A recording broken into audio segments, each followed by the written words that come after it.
have such sights to show you.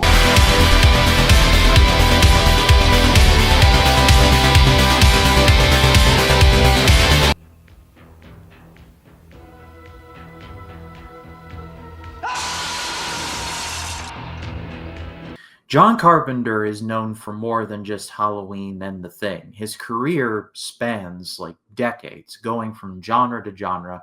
I've covered some of his lesser known movies in the past, like In the Mouth of Madness and others, but today I'm going to be talking about what's considered one of his more underrated and in some circles his best film overall, Prince of Darkness. And here to help me talk about it, I needed to get a John Carpenter super fan, and I think I found him in former Why We Love Horror singles champion, Jeremy Potters. Jeremy, welcome. Thank you for joining. Thanks for having me, man. When you asked if I would want to do one of these, and you showed me the list of movies, excuse me, and I saw Prince of Darkness, like I got real excited, and I'm glad nobody took it. No one else had taken it. I was worried I was going to have to do that one on my own, but someone grabbed it, and it was you. And this tells the story of a group of scientists, grad students, and a priest who find out that, well, the gates to hell is about to be opened, and so they have to find a way to force it back closed, or else, well, hell on earth, and that's a pretty bad thing. So this movie definitely has Carpenter written all over it, including the cast. I mean, the biggest Carpenter get is Donald Pleasance, not just known for Halloween. He had a long and lengthy career. Like, his career lasted decades. I've Sure. always liked Donald Pleasance because he always treats everything seriously, but not over the top. Like Right.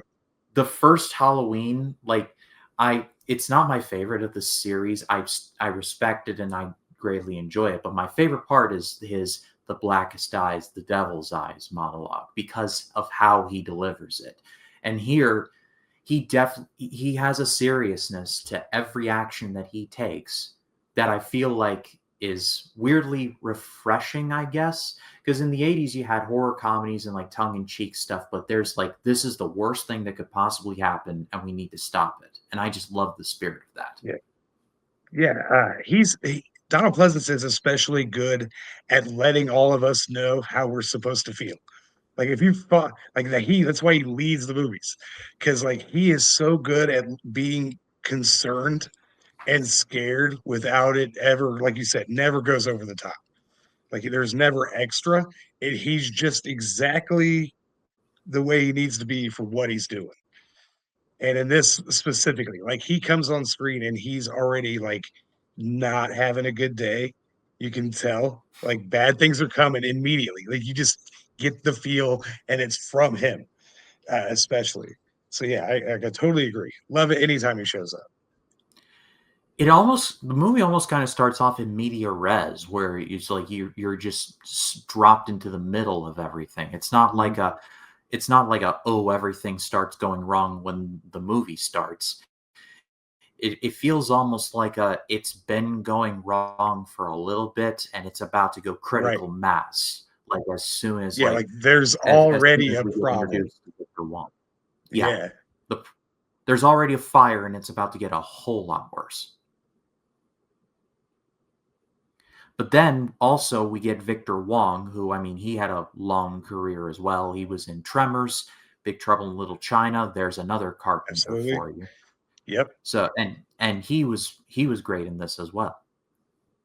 And if you're of my my specific age groups, this like between 37 and like 40, right there, we know him as the grandpa from Three Ninjas.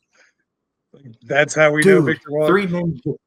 Like we Three saw Ninjas everything was else after we saw Three Ninjas, so he was yeah, always the grandpa from Three Ninjas. He still is.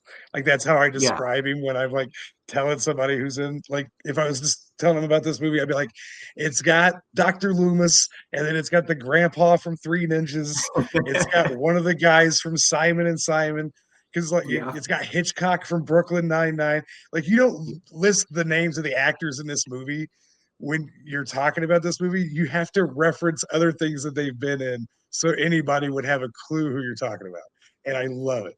Like not just like regular people, not people in our little community of Sure. movie buffs and stuff, but like when I'm telling my wife about this movie because I still don't think she's ever watched it. I had to use like certain like criteria to get her to understand what I was talking about, and I love that about this movie. Like I love that Alice Cooper shows up and never speaks, Yeah. like just murders and but nothing at all, no lines. Low key kind of a big get for them because this was on like the this was Alice Cooper in his like second big run. Like he had just gotten Mhm. clean off the drugs. He had just did his big comeback concert the year prior, Halloween night 1986. Like he had just released I'm blanking on the album name as Constrictor. I mean that album is awesome. I love that one so much. And like he was like in his horror rock era right here because he did Prince of Darkness for this movie, and then the year after this he would do the song he would do some songs for Friday the 13th Part 6. So he was in his horror rock era right now in this part. And he Sure. doesn't say a word, but he just looks so creepy in this. Like he's pale, Mhm. like he's got like the It's red beanie awful. on. I'm just like, Like it's ugh. awful in a great way. It's like Yes. you see, he just pops up, and you're like, ugh. Wait, that's Alice Cooper. Ugh. Yeah. Like it's yeah, his little part is very well done. I like that he's the leader of the little gang of homeless acolytes, I guess. Would have been Uh, amazing if Kane Roberts had shown up, but I guess he had another thing going on. maybe. Uh, Another thing I like about this movie is that it feels like it takes place in the same universe as they live. Like, do you get Yeah, that feel? Like it feels like right at the exact same time, Roddy Piper is running around somewhere trying to stop the aliens, and he's run out of it, bubble gum, it's so folks. many. It's weird Carpenter at its best. I saw this movie for the first time probably. Ooh, I was probably like 13 and accidentally caught it on cable. It's like 25 years ago, and it was one of those where I caught it like at the middle. And Mhm. then you had the two cable channels, you had an east and a west. So I was like, what is this? And then just waited the next 3 hours to watch it from the beginning and rewatched it again. I did the same thing with the Sting, incidentally. Uh, but it's definitely one of my favorites. Like the thing, like you said, is kind of off on its own. Halloween definitely off on its own as far as the zeitgeist, like pop culture. They're much, much bigger. This one hits the horror nerds, right? This is for us. Like, this is a weird movie using insane science to try to describe how Satan and evil works in a scientific method. And it's pretty cool. It's kind of clocky sometimes with that, but it's totally fine. I mean, considering the subject material, and I was telling you about this, so like considering the subject material, they treat it so like they treat it so realistically that if it were to happen, I would imagine it would happen something like this. It kind of weird comparison, but it kind of reminded me of Event Horizon, where the Yeah. Paul W. Okay. S. Anderson movie, where it's like Yeah. there's no way we could find the gates to hell in space. But if it were to happen, I would imagine it would have Sure. gone something like that. Yeah. Yeah. It plays it very serious, like very honest.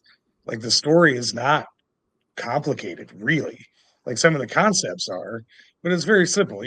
Evil is coming. How can we stop evil? And then kind of undead takeover, zombie jar of Satan stuff happens, which is all the good Carpenter stuff. But you never find yourself going, "Oh, this is bullshit," because they keep it grounded. Like they keep it like you're in, you get what's going on, you get that everybody else is like they're all trying to figure it out as it's happening, and it doesn't stray too far from normal, even though it's completely batshit crazy. Like it's a really weird balance. And it also pretty much takes place in one location. Like you see the college and you see like maybe one or two other places, but it pretty much takes place in this abandoned bank looking building. and you're pretty much stuck with these people until the job is done. Part of me kind of wishes they would have done like an autopsy of Jane Doe kind of situation where you're just in this place with these people the whole time, but like it's like a minor like preference thing, I guess. Sure. I still think just in terms of atmosphere, I think it just nailed it. Because they say it's supposed to be a church, right? But like I, it does I from the outside, it doesn't look like a church. Like you said, it no, looks like a bank. that's why I said a bank. I'm like, yeah, it definitely is a church, and then I'm like, oh yeah. But I think just in general, I think in terms of the grand scheme of Carpenter, I feel like you were referring to, this is kind of the one that doesn't get talked about nearly enough, which is a shame because Carpenter has had a mostly great track record. Even his lesser ones that I've seen have been genuinely really good. Like Mhm. I haven't stumbled upon a bad Carpenter one yet. I have some blind spots I need to cover, but I feel like this is kind of the one. This is kind of the one where I look at it and I just go, why not this? Why didn't this get a bigger like Right. following? Part of me like kind of sees why because it is very serious and genuinely dark, not like the kind of like say like it's a horror comedy. No, it's straight up like you're in there stuck with these people like horror stuff. So I get it, but I also kind of like, man, this should have taken off a little bit more than it did. You would think, like, yeah, like I don't know. I didn't look up like what it would have opened against or things like that, like why it didn't hit then. But I'm glad that people are finding it now and more so each year. Like it seems like more people talk about it, especially when they start talking about Carpenter. Somebody will go, "Hey, Prince of Darkness," and and you don't see that with like Memoirs of an Invisible Man or The Ward. Like there are movies that he's made where people like they're not his best, but they still have their. I still like them, Hmm. but this one, like I said, this one is very close to the top for me. Um, I wouldn't mind seeing a remake of this, honestly. Yeah. Like like a newer version, keep it based in the science and the concepts of this could all like is taking place in the real world and play it serious again. But I think it would be interesting to see like a newer up and coming horror director like tackle this. Since we're in the age of remakes anyway, this would be a good, interesting one to see a new take on, I think. I mean, if A24 or Neon got their hands on it, my money would be on Neon. Then I think they could do something with this. Sure. Yeah, but Carpenter's career is fascinating. Like I'm just looking it up now. He did an Elvis movie. He did The Fog with Jamie Lee Curtis, which I'm going to be Mhm. rewatching for something very soon. Like he did The Thing, like I mentioned. He did Christine, which is something I watched earlier this year for the first time. Loved that. So Nice. his It's his great. career his career is a fascinating one. Yeah, I mean, and we haven't even talked about the music yet. Like, I think this might be one of my favorite scores. Like, it's not again not as iconic as Halloween, but it's so good. Like, it helps keep you in the mood of the movie the whole time. Like, he's Yeah. very good at scoring his movies. I love the vampire score too. If you've never watched Vampires, or if you have, like, just go listen to the music. It's so cool and like dirty. But this movie, it's probably actually I think it is probably my favorite Carpenter score that he did himself. Like the score for the thing, but that was Ennio Morricone. But the ones that Carpenter does, like this is the best one, I think. Yeah, another underrated part of Carpenter is that he scores most of the movies that he does himself, which I think is really Mhm. cool. His son gets involved in it too, Cody. Yeah, yeah, he's just the best. Like, is there a better director to like watch movies of really in October than John Carpenter? I Like haven't found one. No. he yeah, I mean, just not because of Halloween, but he really just fits the mood. Spooky without being gross all the time, like very creepy ghost stories, just things you can't do anything about, but you're gonna be there to deal with them too. Like he very much is the Halloween spirit to me. Like when I think of Exactly. creepy old dudes at Halloween, I think of John Carpenter. He nails the atmosphere, and I think that's a good place to leave it off. But period at the end of the sentence. Prince of Darkness is really good. Check it out if you have not. That's where I will leave it. But what did you all think of the movie? If you have seen it, let us know in the comments. We'd love to read what you have to say. Jeremy, thank you so much for joining me for this.